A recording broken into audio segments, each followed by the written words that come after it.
예, 오늘은 교회의 4가지 의식에 대해서 한번 말씀을 나눠보겠습니다. 그러니까 이거를 이제 한자어로 2자로 요약을 하면 성례예요. 거룩한 예식. 예, 그래서 이것이 이제 왜 중요하냐면 이제 그 교회에서 하는 것도 있고 안 하는 것도 있거든요. 하지만 이 4가지는 다 예수님께서 우리에게 가르쳐 주신 것입니다.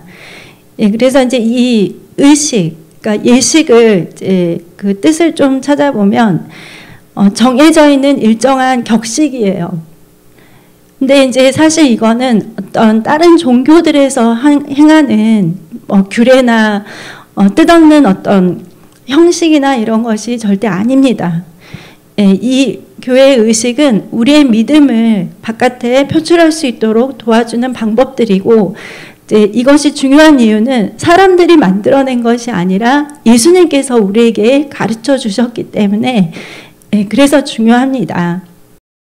그래서 이제 저희들이 가장 잘 알고 있는 것은 이제 성찬 예식이죠. 예, 예수님께서 그거는 이제 십자가에 못 박혀 돌아가시기 전에 제자들에게 가르쳐 주시고 너희는 이것을 기념하여 행하라고 그렇게 말씀을 하셨죠. 그래서 이제 지금 이 시간에는 침례와 그리고 기름 바르는 의식과 그리고 성찬식과 그리고 이제 안수에 대해서 이 4가지에 대해서 한번 알아보도록 하겠습니다. 예, 이 침례는 물세례라고도 하고요. 그리고 이제 교회마다 또 침례를 하는 것도 있고 세례를 하는 것도 있습니다. 하지만 이제 성경을 보면은 예수님은 침례를 받으셨죠. 예, 머리끝부터 발끝까지 다 물에 잠겨서 예, 그렇게 침례를 받으셨습니다. 그래서 이 세례 침례란 물에 완전히 잠기는 것을 의미하는데요. 곧 세례란 장사되어서 묻힌 것을 상징을 합니다. 그래서 물속에 이렇게 들어갈 때 죄에 대해서 또 우리의 육신적인 모든 것들에 대해서 그리고 예수님을 믿지 않는 그 과거의 모든 속된 그런 삶에서 완전히 장사되고 예수 그리스도와 함께 다시 살아나는 것을 의미를 합니다. 그래서 옛사람이 죽어지는 것이죠. 예수님과 함께 새로운 삶을 사는 것을 이제 공표를 하는 것입니다. 네, 그래서 이것은 예수님께서 믿는 자에게 명령을 하신 것입니다. 그래서 저희가 마가복음 16장 15절에서 16절 말씀 같이 보겠습니다. 또 이르시되 너희는 온 천하에 다니며 만민에게 복음을 전파하라. 믿고 세례를 받는 사람은 구원을 얻을 것이요 믿지 않는 사람은 정죄를 받으리라. 근데 이 개역 한글 성경에 나와 있는 이 세례라는 단어는 원어를 이렇게 보게 되면 전부 다 침례로 되어 있어요. 그러니까 성경을 읽으실 때 세례로 되어 있는 그 부분을 침례로 그냥 바꿔 읽으셔도 아무런 저기가 없습니다. 그래서 침례로 읽으시면 되고, 그리고 예수님께서 이제 이것은 명령을 하신 거죠. 믿고 세례를 받는 사람은 구원을 얻으리라 이렇게 말씀을 하셨습니다. 그리고 또 예수님의 제자들인 사도들도 세례를 받으라고 이렇게 명령을 했었습니다. 사도행전 2장 38절 베드로가 이르되 너희가 회개하여 각각 예수 그리스도의 이름으로 세례 침례를 받고 죄 사함을 받으라. 그리하면 성령의 선물을 받으리니.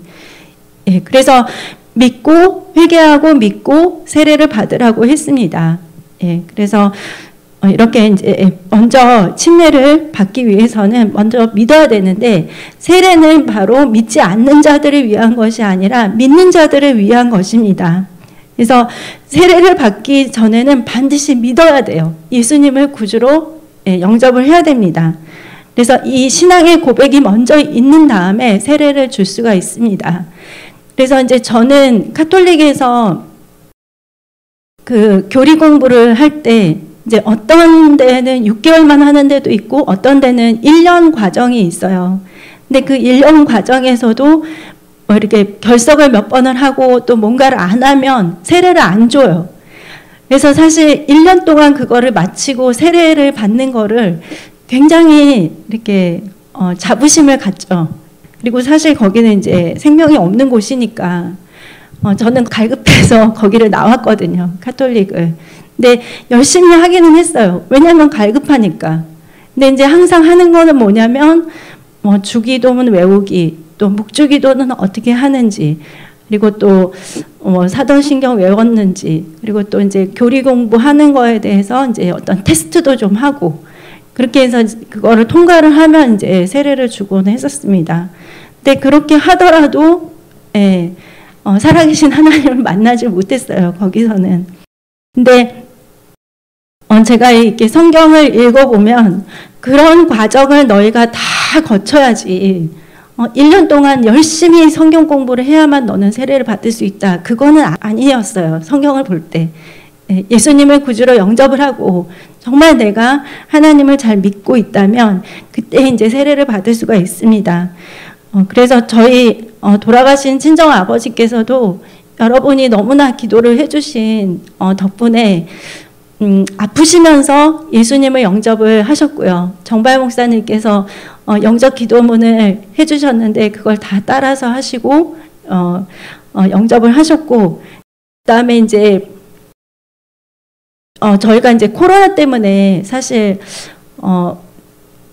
이렇게 병문안을 가거나 이렇게 환자를 만날 수 있는 여건이 되지가 않았었어요.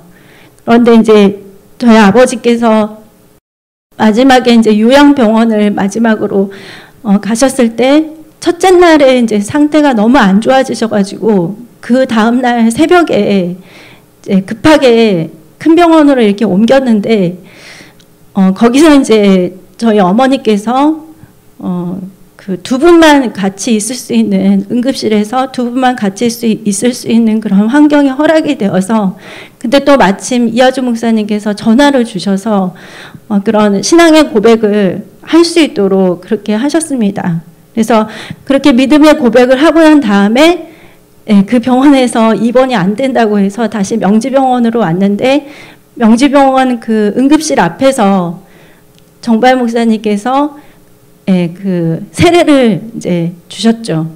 그때는 이제 침례를 받기에는 조금 너무나 몸이 안 좋으셨기 때문에, 그래서 사실은 코로나 때문에 병원에 입원을 하셔도 만나기가 정말 어렵고, 그리고 또 밖에 나올 수도 없는 그런 상황인데, 하나님께서 어떻게 인간적인 눈으로 보면 그게 굉장히 안타까운 그런 상황일 수도 있지만, 먼저 그렇게 믿음의 고백을, 신앙 고백을 하게 하시고 또 목사님을 통해서 이렇게 또 세례도 받게 하셨습니다.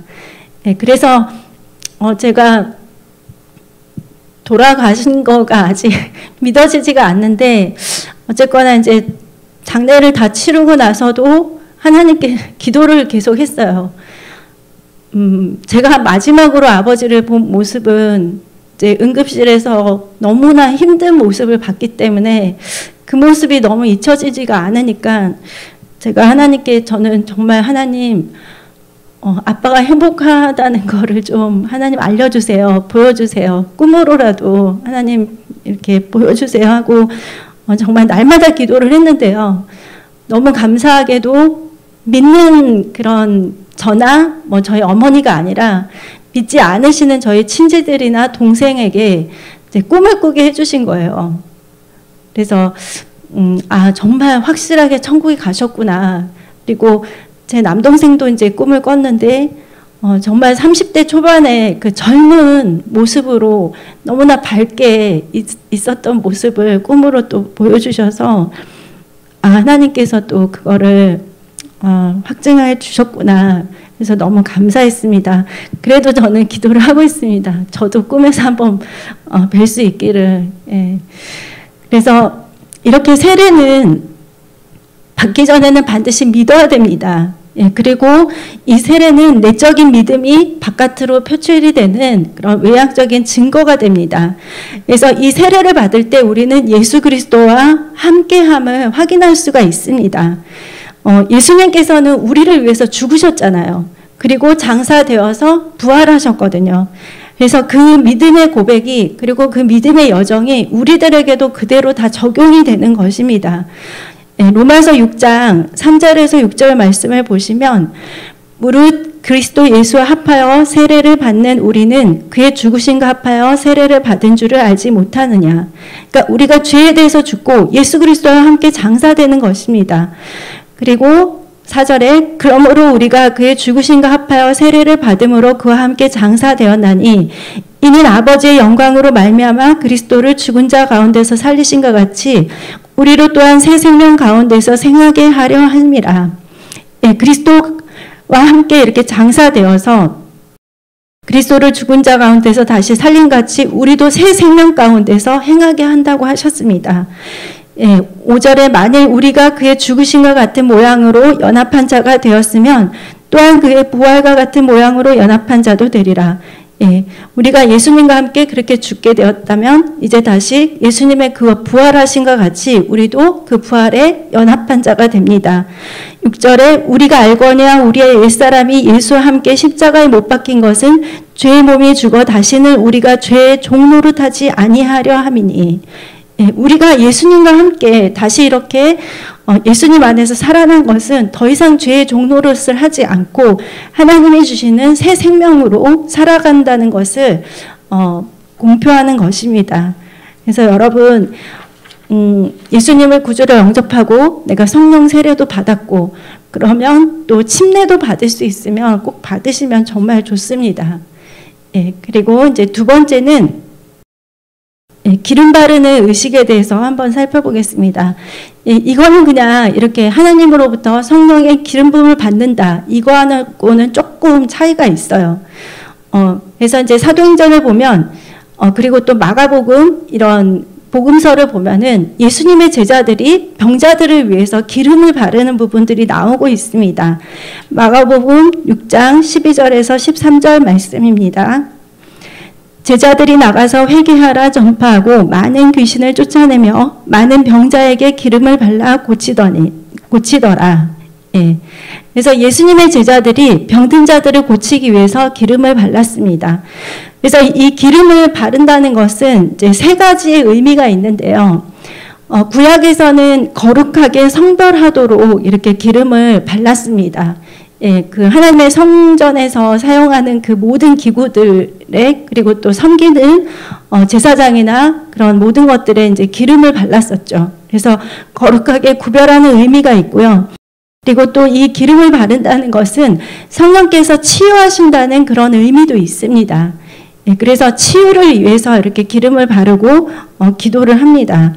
그리고 세 번째는 하나님께 성별됨으로 헌신한다는 그런 의미도 있습니다. 예, 그래서 이제 그 교회 장로들에게 병든 자들을 이렇게 치유하도록 병자에게 기름을 바르도록 그렇게 말씀을 주셨죠. 야고보서에 보면은. 예, 그래서 야고보서 5장 14절 15절에 너희 중에 병든 자가 있느냐? 그는 교회의 장로들을 청할 것이요 그들은 주의 이름으로 기름을 바르며 그를 위하여 기도할지니라. 믿음의 기도는 병든 자를 구원하리니 주께서 그를 일으키시리라. 혹시 죄를 범하였을지라도 사하심을 받으리라.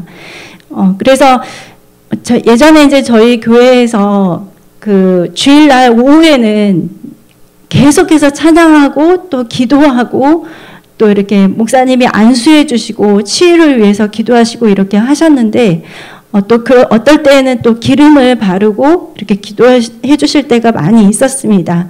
그리고 굉장히 많은 사람들이 치유를 실제로 받았죠. 예, 그리고 저도 많이 치유를 받았고요. 그래서 하지만 그렇다고 해서 뭐 기름을 이렇게 바르는 거가 그냥 이것이 치유된다는 증거다. 이거는 아니에요.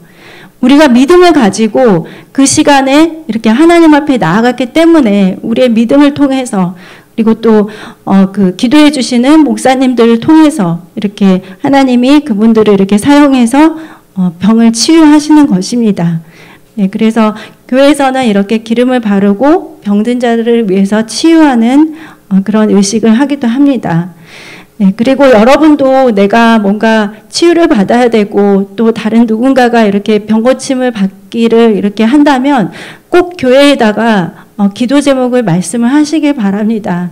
왜냐하면 합심해서 기도할 때 정말 놀라운 그 치유와 기적이 일어나거든요.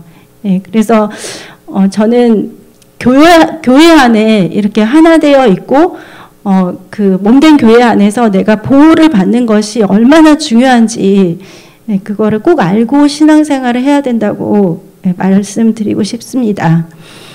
그리고 이제 세 번째는 성찬 예식입니다. 저희가 이제 코로나 전에는 한 달에 한 번씩은 항상 성찬 예식을 했었거든요. 그리고 중요한 이제 절기에도 했었는데 요새 이제 그걸 못하는 게 참 안타까운데요. 그래서 이 성찬 예식은 예수님께서 친히 가르쳐 주신 것이죠. 그래서 고린도전서 11장 23절에서 30절 말씀, 좀 길지만 다 읽어보겠습니다. 내가 너희에게 전한 것은 주께 받은 것이니 곧 주 예수께서 잡히시던 밤에 떡을 가지사 축사하시고 떼어 이르시되 이것은 너희를 위하는 내 몸이니 이것을 행하여 나를 기념하라.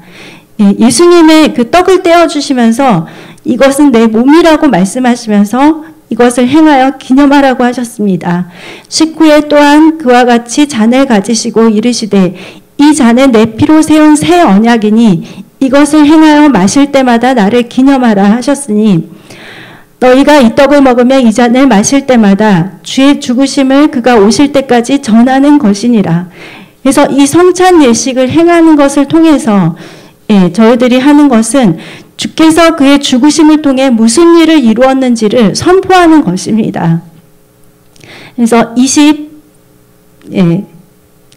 7절에 그러므로 누구든지 주의 떡이나 잔을 합당하지 않게 먹고 마시는 자는 주의 몸과 피에 대하여 죄를 짓는 것이니라. 사람이 자기를 살피고 그 후에야 이 떡을 먹고 이 잔을 마실지니 주의 몸을 분별하지 못하고 먹고 마시는 자는 자기의 죄를 먹고 마시는 것이니라.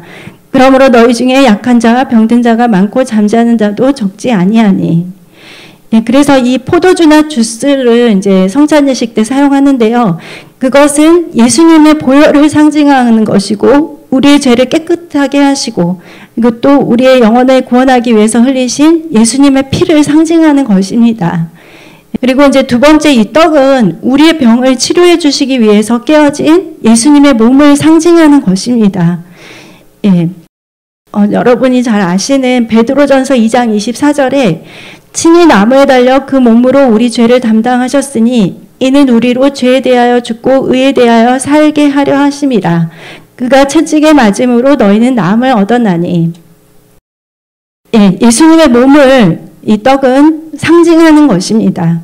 그래서 예수님께서 말씀을 하셨죠. 이 몸이 찢기고 찔림으로 인해서 우리 죄악이 정결케 되고 또 징계를 받음으로 평화를 누리고 또 그 몸에 채찍을 맞음으로 우리는 나음을 받았다고 그렇게 말씀을 하셨습니다. 그래서 이 성찬식에 참여를 할 때 저희는 합당한 태도를 가지고 있어야 되고 그리고 또 예수님께서 그 행하신 그 모든 것들을 저희들에게 보여주신 그 영원 사랑의 그 믿음을 저희는 가지고 꼭 참석을 해야 됩니다. 그래서 이 성찬식을 할 때 그리스도의 몸인 교회가 하나가 연합을 됩니다. 그래서 그리스도의 몸은 다 각각 이렇게 다른 기능들을 하고 있는데 이 떡은 예수님의 몸을 상징함으로 인해서 저희들이 그 성찬 예식에 참여할 때 하나가 되는 것입니다. 그리고 이 성찬식을 하는 빈도는 우리가 이제 예수님을 기억하고 또 존귀하게 하기만 하면 언제든지 행할 수 있는데, 교회에서는 이제 특별한 절기에 하기도 하고요. 그리고 교회마다 뭐 한 달에 한 번 한다든지 이렇게 정해서 하고 있습니다. 그리고 이제 마지막으로 안수에 대해서 말씀을 드리면요. 이 안수는 그리스도도의 기초가 된다고 말씀을 하고 계십니다. 믿음의 기초가 됩니다. 그래서 히브리서 6장 1절에서 2절 말씀인데요. 그러므로 우리가 그리스도의 도의 초보를 버리고 죽은 행실을 회개함과 하나님께 대한 신앙과 세례들과 안수와 죽은 자의 부활과 영원한 심판에 관한 교훈의 털을 다시 닦지 말고 완전한 대로 나아갈지니라. 그리스도 도의 초보에 대해서 말을 하고 있는 것이 뭐냐면 회개, 그리고 하나님께 대한 이 신앙, 그리고 세례, 침례를 말하는 것이죠. 그리고 안수, 그리고 부활, 그리고 심판에 대한 그런 부분들. 이제 이것이 사실 가장 믿음의 기초들이 되는 것입니다. 그래서 이 안수는 여러 가지 이유들로 인해서 성경에서는 하고 있는데요. 이제 첫 번째는 저희들이 가장 많이 아는 것이 병 고침을 위해서 안수하는 걸 볼 수가 있습니다. 누가복음 4장 40절에 해질 무렵에 사람들이 온갖 병자들을 데리고 나오매 예수께서 일일이 그 위에 손을 얹으사 고치시니, 예수님께서는 병자들에게 직접 안수를 하셔서 그들의 병이 고침을 받도록 하셨습니다. 그래서 치유를 위해서 안수 받는 거는 참 좋은 건데 또 이 안수는 아무한테나 또 받으면 안 되거든요. 좋은 부분들이 나에게 전이 될 수도 있지만 안 좋은 것들이 나에게 또 전이 될 수 있기 때문에 반드시 내가 섬기는 교회 목사님 또한 내가 신뢰할 수 있는 그런 목회자들에게서만 꼭 받으시기 바랍니다. 내가 어떤 이유로 어쩔 수 없이 큰 기도원을 가거나 또 그런 데를 갔다. 근데 누군가 와가지고 나에게 안수해주겠다고 기도해주고 싶다고 이렇게 다가오시면 감사하지만 여러분 거절을 하시는 게 더 좋습니다. 그리고 이제 두 번째는 성령을 받을 때 안수를 통해서 이렇게 성령이 임하는 그런 일들이 많이 있습니다. 사도행전 8장 14절에서 17절입니다. 예루살렘에 있는 사도들이 사마리아도 하나님의 말씀을 받았다 함을 듣고 베드로와 요한을 보내매 사마리아에도 드디어 복음이 이렇게 전파가 된 것입니다. 그래서 그들이 내려가서 그들을 위하여 성령 받기를 기도하니, 그래서 이제 그 베드로와 요한을 파견을 했는데 그 두 사람이 가서 그들을 위해서 성령 받기를 기도하니까 그 다음에 16절에 이는 아직 한 사람도 성령 내리신 일이 없고 오직 주 예수의 이름으로 세례만 받을 뿐이더라. 그러니까 그들이 이제 말씀을 듣고 침례는 받기는 했는데 아직 성령을 못 받은 거예요. 그래서 17절에 이에 두 사도가 그들에게 안수하며 성령을 받는지라. 말씀이 선포되고 그들이 믿음이 들어가니까 그들이 이제 침례를 받고 또 그 자리에서 사도들이 안수를 할 때 성령이 그들에게 임하게 되었습니다. 그래서 여러분, 내가 아직 성령 세례를 못 받았다, 아니면 내가 성령 충만을 받고 싶다, 그런 분들은 이제 목사님께 안수를 요청하시길 바랍니다.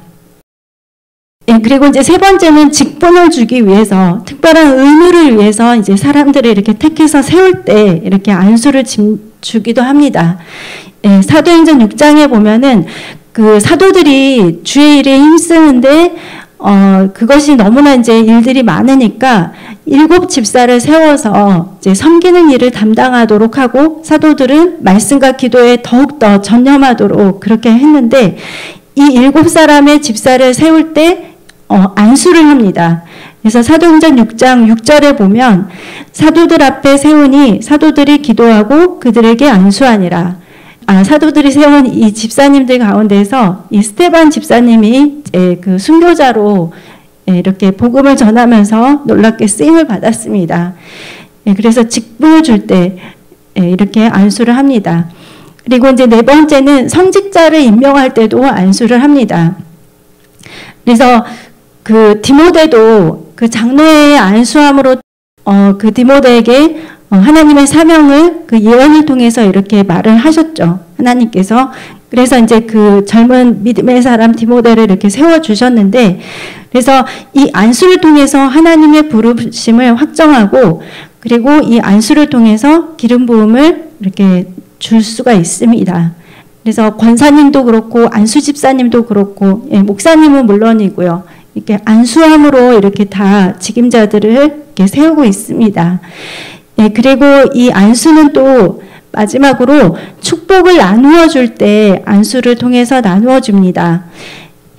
예수님께 이렇게 사람들이 아이들을 데려왔을 때 어떤 사람들이 막 이제 꾸짖었죠. 왜 예수님을 이렇게 귀찮게 하냐. 그런데 예수님께서는 이제 그 아이들을 이렇게 안으시면서 천국은 이런 자들의 것이다, 이렇게 말씀하시면서 마가복음 10장 15절에 16절 보겠습니다.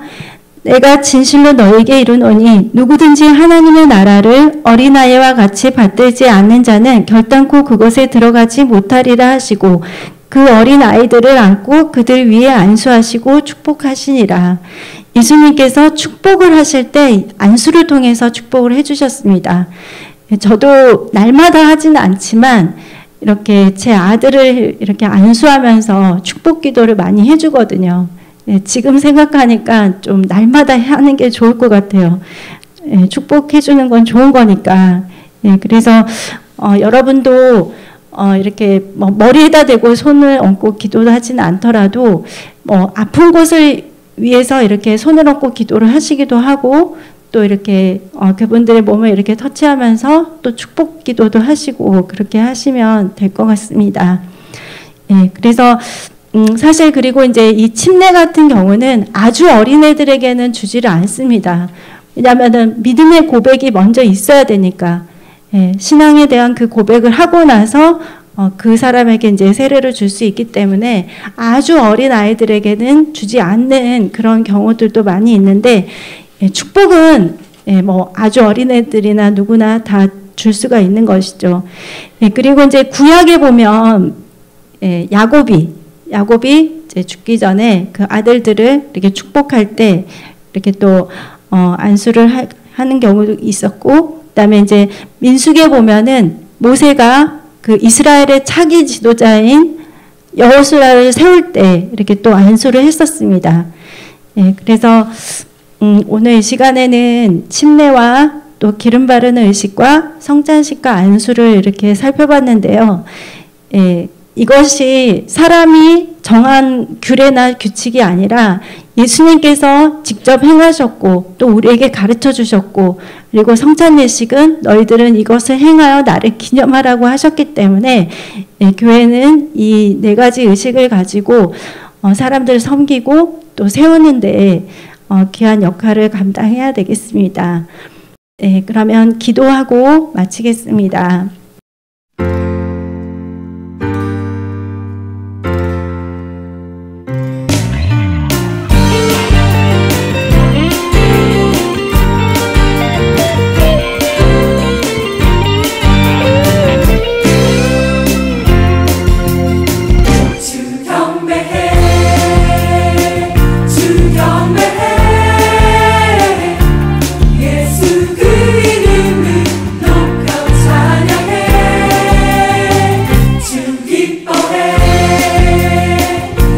기뻐해 오직 주